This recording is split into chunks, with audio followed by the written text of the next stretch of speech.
आदाब, नमस्कार। आप देख रहे हैं INN चैनल। मैं हूं शेख अहमद अली। इस न्यूज़ बुलेटिन में आइए नज़र डालते हैं दिन भर की बड़ी खबरों पर।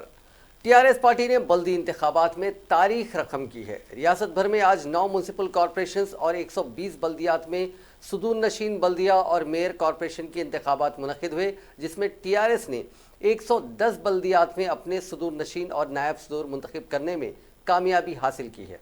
इस दौरान टीआरएस को मजलिस के साथ 260 आज़ाद उम्मीदवारों ने तायद का इजहार किया। टीआरएस तमाम 9 कॉरपोरेशंस पर भी अपने मेयर्स मुंतखब करने में कामयाब हो गई। निज़ामाबाद म्यूनसिपल कॉरपोरेशन में मजलिस और रामागुंडम कॉरपोरेशन में आज़ाद उम्मीदवार और दीगर 9 जमातों की तायद से हुक्मरान टीआरएस ने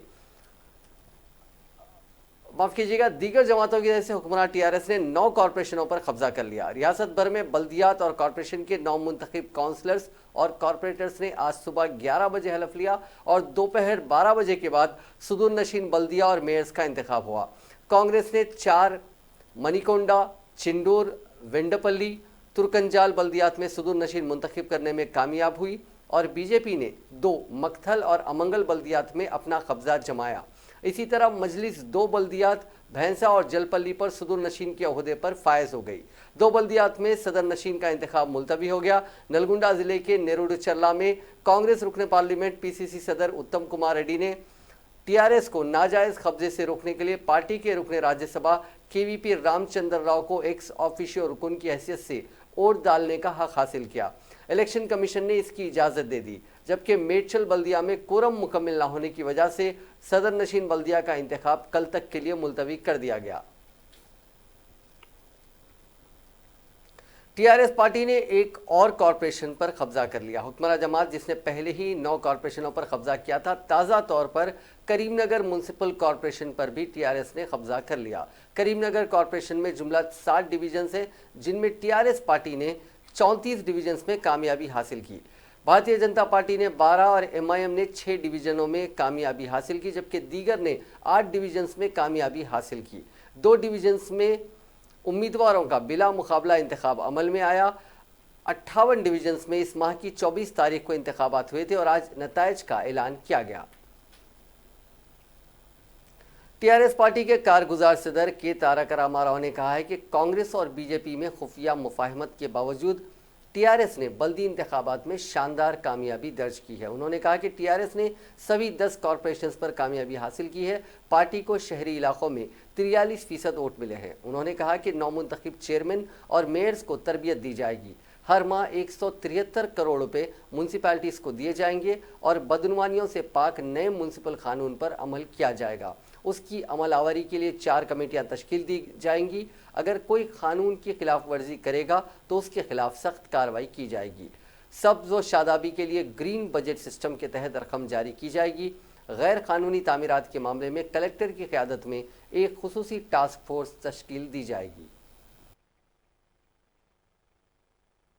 లో ఉన్న ముఖ్యమైన అంశాలేంటివి, వాళ్ళ విధులేంటి, వాళ్ళకి రాష్ట్ర ప్రభుత్వం నుంచి వచ్చే నిధులేంటివి, కేంద్ర ప్రభుత్వం నుంచి వచ్చే నిధులేంటివి, వారి సొంత ఆదాయ వనరులేంటివి, ఇవన్నింటినీ కూడా మేము వారికి శిక్షణ కార్యక్రమం రూపంలో డీటెయిల్డ్గా శిక్షణ కూడా ఇవ్వబోతా ఉన్నాం.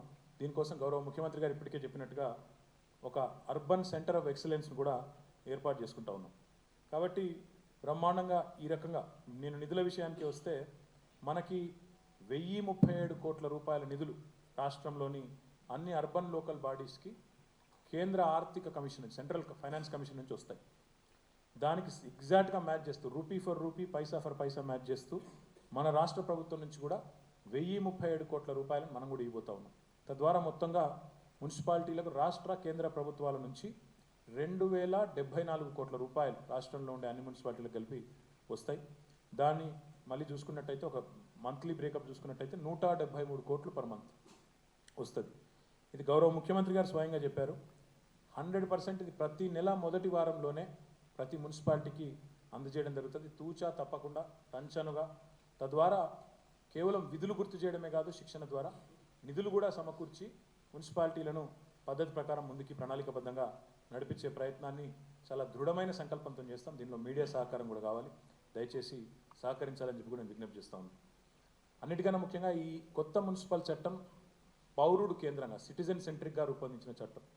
ఈ చట్టంలో పారదర్శకమైన అనుమతుల విధానం తీసుకొచ్చాం. దాన్ని సమర్థవంతంగా అమలు చేస్తాం.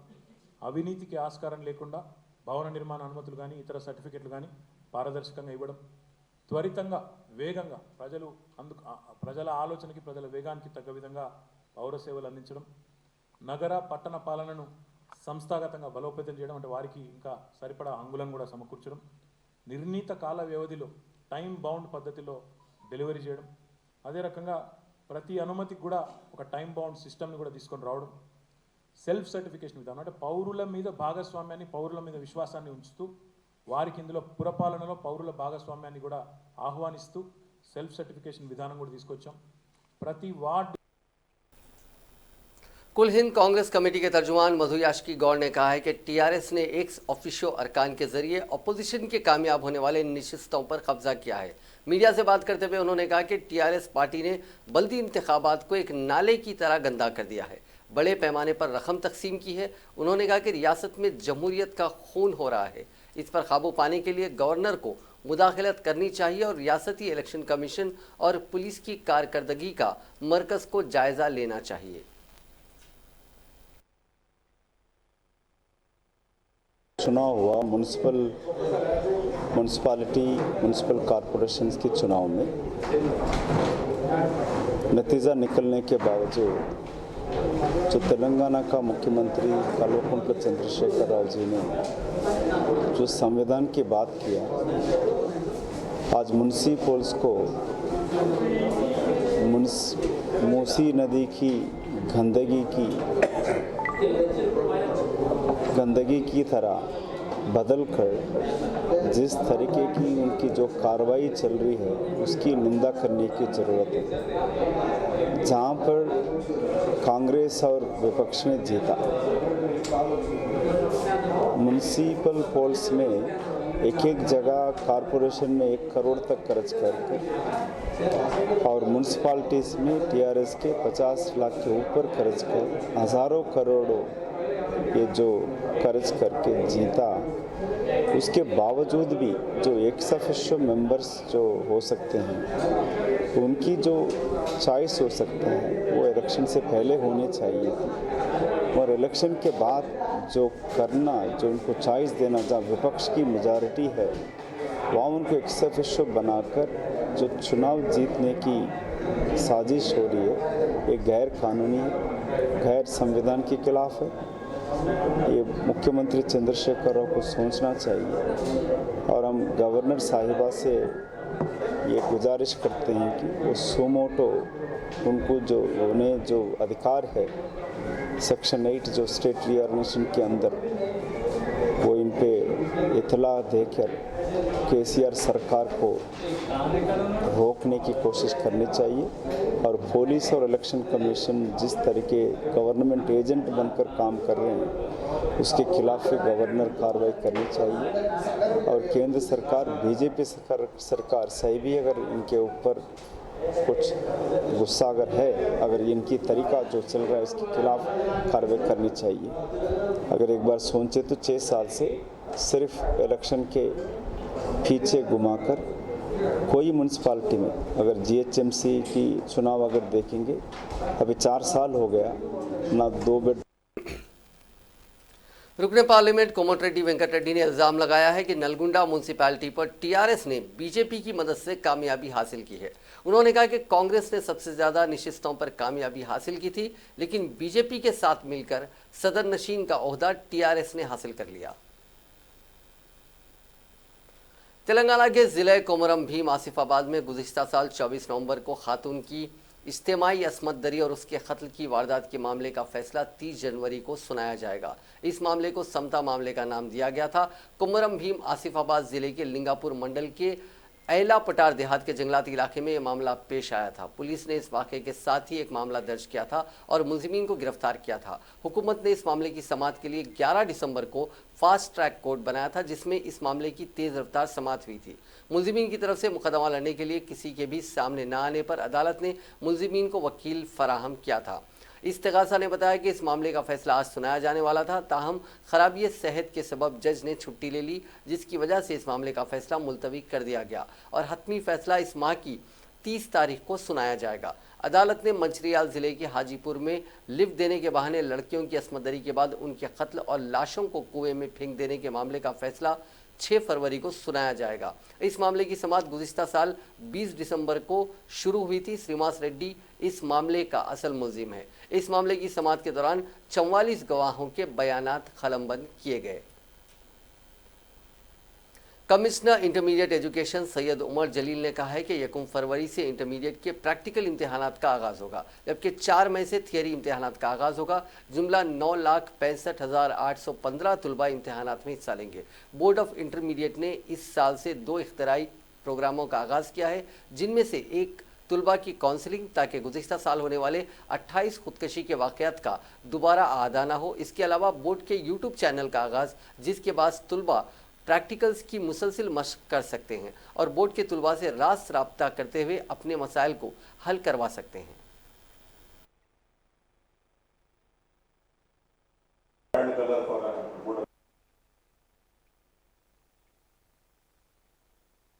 ఈ ప్రయోగానికి కావలసిన పరికరాలు చూద్దాం. మనం మరొక ఆమ్లక్షార అంశమాపనంను చూద్దాం. రకాల స్లైడ్స్ మన కంటికి కనిపించని కొన్ని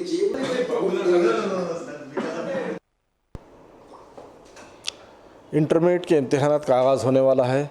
आइए हम उसकी तफसीलात जानने के लिए सैयद उमर जलील साहब, secretary board of intermediate education और कमिश्नर इंटरमीडिएट एजुकेशन से बात करते हैं। उमर जलील साहब, इम्तिहानात का आगाज़ कब से होने वाला है?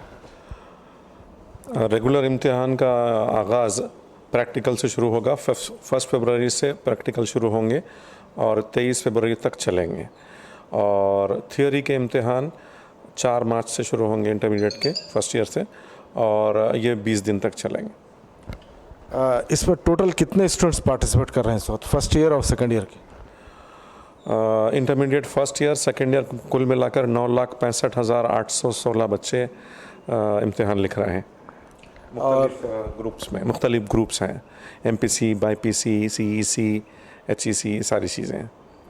और ओकेशनल में कितने स्टूडेंट्स? ओकेशनल में 73,000 बच्चे अपियर हो रहे हैं। इस इम्तिहान की तैयारियां कहाँ तक पहुँची हैं? तमाम इम्तिहान की तैयारियां पूरी कर ली गई हैं और 28 और 30 जनवरी को एनवायरमेंटल एजुकेशन एथिक्स के जो पेपर्स हैं, जो कंपलसरी पेपर्स हैं, उसका इनेकाद होगा 28 के दिन और 30 के दिन। और इसके साथ ही एग्ज़ाम प्रोसेस शुरू हो गया है और 1 फरवरी से प्रैक्टिकल इम्तिहान शुरू होंगे। प्रैक्टिकल इम्तिहान सुबह और शाम रहेंगे और 1 से लेकर 20 तारीख तक चलते रहेंगे। कितने एग्जामिनेशन सेंटर्स हैं इसके?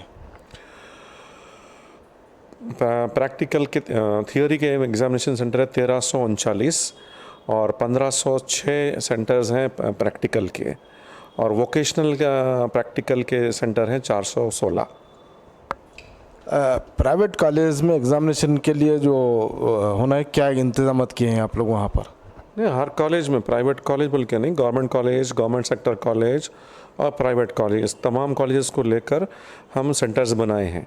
तो सेंटर्स में कुछ मिनिमम सहूलियात होनी चाहिए, वहाँ पर टॉयलेट्स हो और प्रॉपर बेंचेस और टेबल्स हों और लाइटिंग का इंतज़ाम हो, CCTV।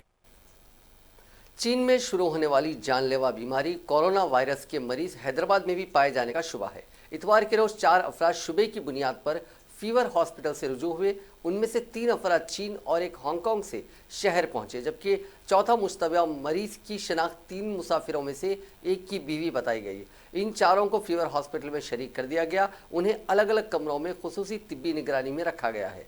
सर्दी, खांसी और बुखार की अलामात सिर्फ एक शख्स में मौजूद है। इस शख्स से खून के नमूने हासिल करते हुए एक खुसूसी गाड़ी में टेस्ट के लिए पुणे को रवाना किए गए हैं। डॉक्टरों ने बताया कि टेस्ट रिपोर्ट्स पीर को आएंगे। बाकी तीनों की नाक बहने के अलावा दूसरी कोई अलामत नहीं है। डॉक्टरों ने बताया कि उन्होंने मीडिया में कोरोना वायरस की खबरों के खौफ से ही अस्पताल में रजाकाराना तौर पर शरीक हुए हैं। अस्पताल में शरीक चारों की कड़ी निगरानी की जा रही है। उन्हें नज़ला ज़ुकाम का आम इलाज किया जा रहा है। पीर को पुणे से रिपोर्ट आने के बाद इलाज शुरू किया जाएगा। इसके लिए उन्हें इमरजेंसी इलाज के लिए गांधी हॉस्पिटल मुंतकिल किया जाएगा, जहां कोरोना वायरस के लिए 8 बिस्तरों का एक खुसूसी ICU तैयार किया गया है।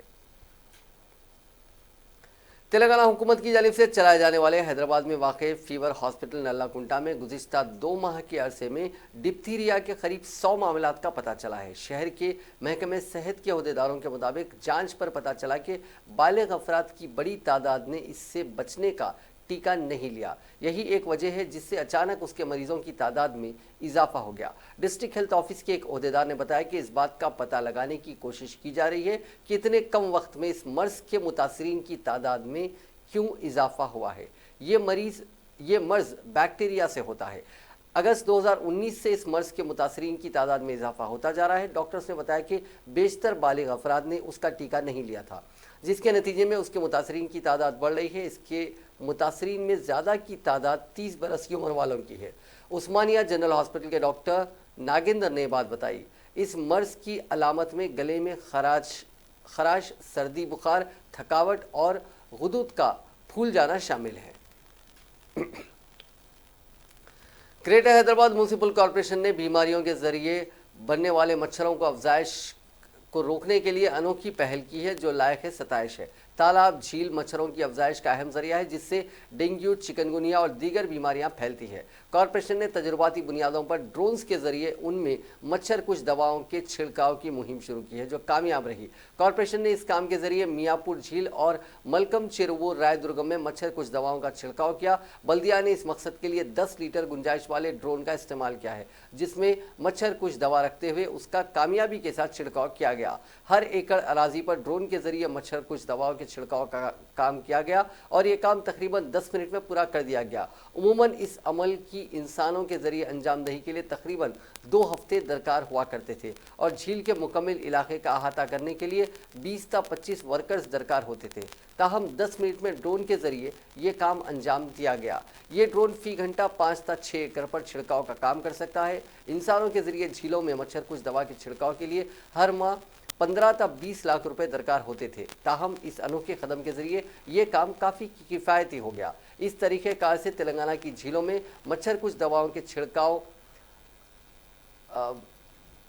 इस तरीक़ेकार से तेलंगाना की 45,612 झीलों में मच्छर कुछ दवा की छिड़काव की तवक्को है। जीएचएमसी के अहदेदारों ने वक्त अफरादी क़ुव्वत को बचाने के लिए ड्रोन के जरिए मच्छर कुछ दवा के छिड़काव का काम किया है। ये काम किफ़ायती भी है। नहरों के जंगली पौधों में उमूमन मच्छरों की अफजाइश होती है। ताहम इस तरह के कदम से काफ़ी कम वक्त और कम अफरादी क़ुव्वत के साथ मच्छरों की अफजाइश को रोकने का काम अंजाम दिया गया।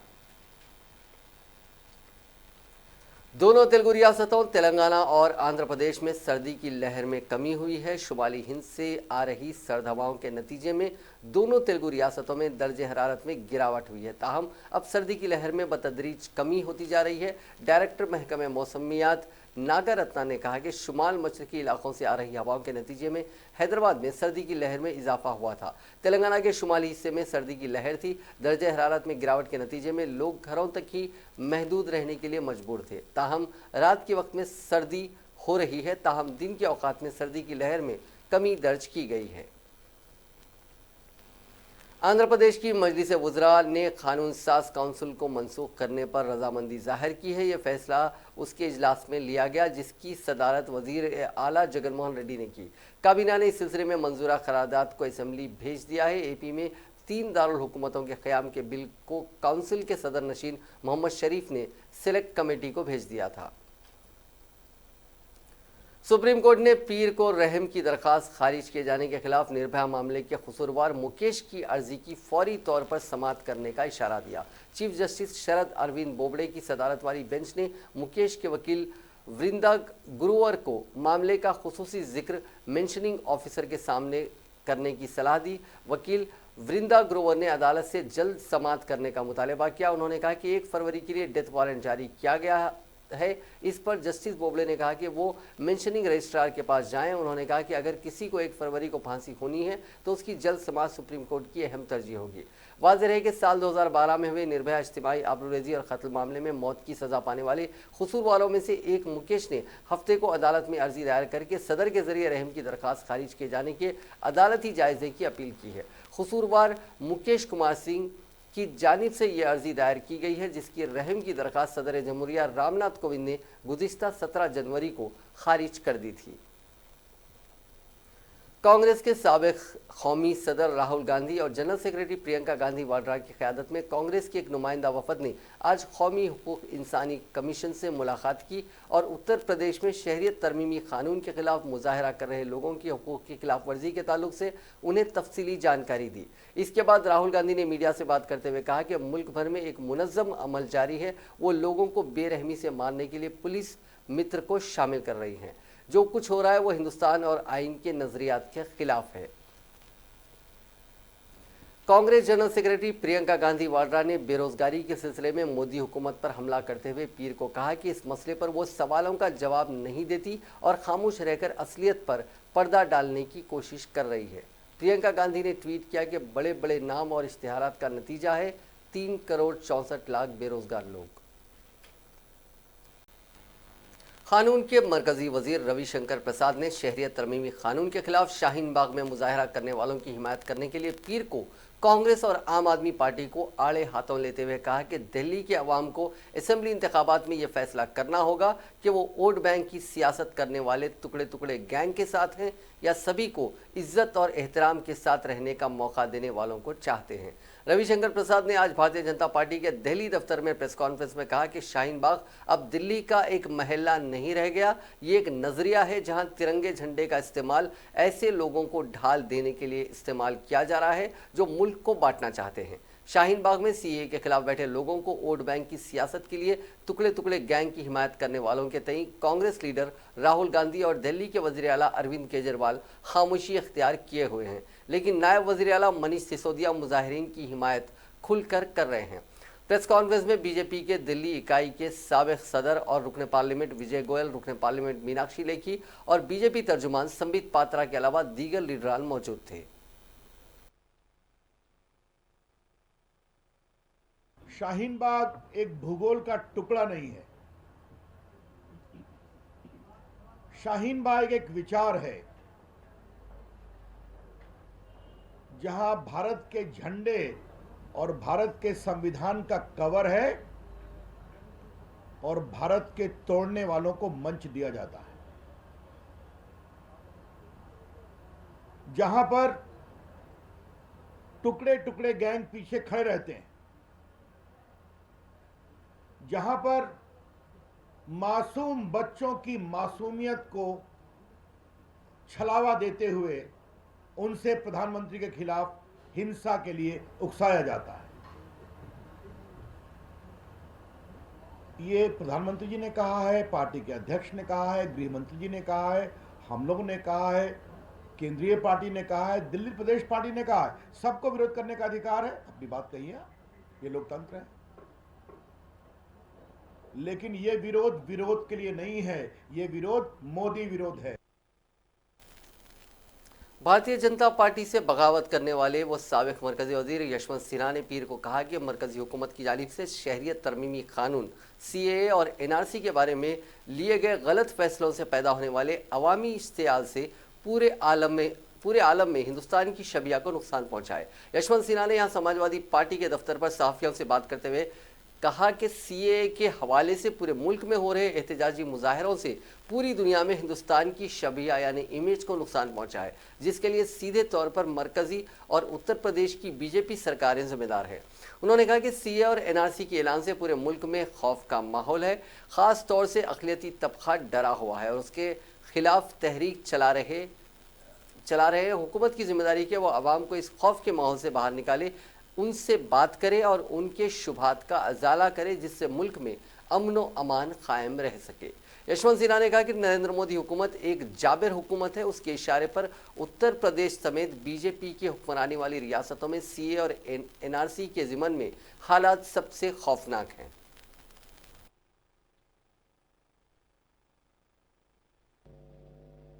हमारे साथ इस कार्यक्रम में, लखनऊ के कार्यक्रम में शत्रुघ्न जी हैं, आप सब जानते हैं उनको। आज विशेष रूप से हमारे साथ जॉर्ज मैथ्यू हैं जो दिल्ली से पधारे हैं लखनऊ के कार्यक्रम के लिए, और उस तरफ इस पूरी यात्रा के कोऑर्डिनेटर हैं प्रशांत गवांडे जी। मैं आपको बता दूं कि इस यात्रा में मेरे साथ लगभग 60 किसान अकोला महाराष्ट्र के हैं, जिनके साथ कभी मिलकर हमने किसानों का आंदोलन किया था। तो उनका कमिटमेंट इतना है कि वो इस यात्रा में शामिल होकर लगातार 22-23 दिन इस यात्रा में चल रहे हैं। और ये यात्रा कल शाम को लखनऊ पहुंची।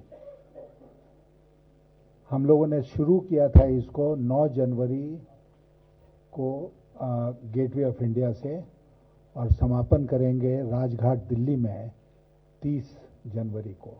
ये दोनों तिथियां गांधी जी के जीवन से बहुत निकट से संबंधित हैं, बहुत महत्व है उनका। और गेटवे ऑफ इंडिया, जिसको उस समय अपोलो बंदर बोलते थे, वहीं उन्होंने लैंड किया था। 30 जनवरी का महत्व हम सब जानते ही हैं। तो इसीलिए जहाँ से शुरुआत की गांधी जी ने देश में, और जहाँ उनकी समाधि आज है, यात्रा इन दोनों स्थानों से, इन दोनों तिथियों के साथ जोड़कर हमने किया। नाम है गांधी शांति यात्रा। हम लोग 3 संगठनों के लोग मिले थे मुंबई में 3 जनवरी। कांग्रेस पार्टी ने कहा है कि लोगों की आमदनी और खरीदने की अहलियत कम होने के साथ ही सनती पैदावार, बराह रास्त टैक्स, बरामदात वगैरह में कमी की वजह से मईशत बुरी सूरत हाल से दोचार है और बेहतरी के लिए लीपापोती करने के बजाय अब तवील मुद्दती सख्त इक़दाम करने की ज़रूरत है। कांग्रेस तर्जुमान सुप्रिया श्री नेत ने पीर को यहां पार्टी हेडक्वार्टर्स में नामानिगारों की कॉन्फ्रेंस में कहा कि मईशत की हालत नाजुक है, इसलिए महंगाई में तेज़ी से इजाफा हो रहा है और महंगाई का बराह रास्त ताल्लुक लोगों की आमदनी से होता है। इससे वाज़े होता है कि मईशत की हालत बहुत ख़राब है और उसे पटरी पर लाने के लिए अब मईशत की कमज़ोर कड़ी पर लीपापोती करने से काम नहीं चलेगा, बल्कि तवील मुद्दती बेहतरी के इक़दाम करने की ज़रूरत होगी। उन्होंने कहा कि सिर्फ महंगाई में इजाफा नहीं हो रहा है, बल्कि मुल्क की बरामद और दरामद में कमी आ रही है, खपत में ठहराव आ गया है। मुस्तहकम मईशत के लिए बरामदात में इजाफा ही नहीं होना चाहिए, बल्कि दरामद में भी इजाफा होना चाहिए। ज़रूरी है दरामद और बरामद में अगर कमी आ रही है तो साफ है कि मईशत कमज़ोर हो रही है। इसका मतलब है कि मुल्क में पैदावार में कमी आ रही है और लोगों की ख़रीदारी की अहलियत में कमी आ रही है।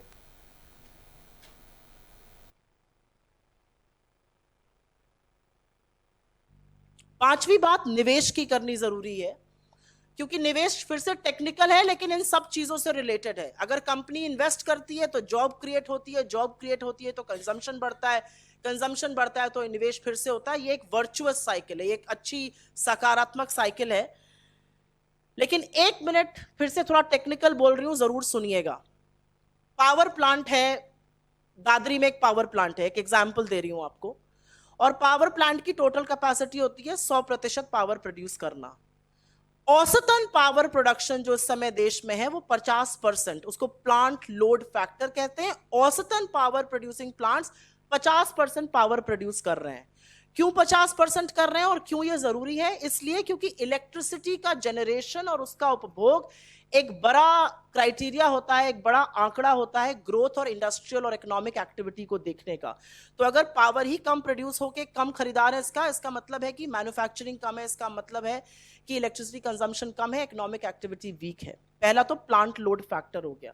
और दूसरा, मैंने इस माध्यम से आपको एक बार पहले भी बताया है कि जो कैपेसिटी यूटिलाइजेशन होता है, जो कंपनीज होती हैं और जिस दिल्ली असेंबली इंतखाबात में सियासतदानों की बयानबाजी जारी है। 8 फरवरी को दारुल हुकूमत में असेंबली की 70 सीटों के लिए वोट डाले जाएंगे।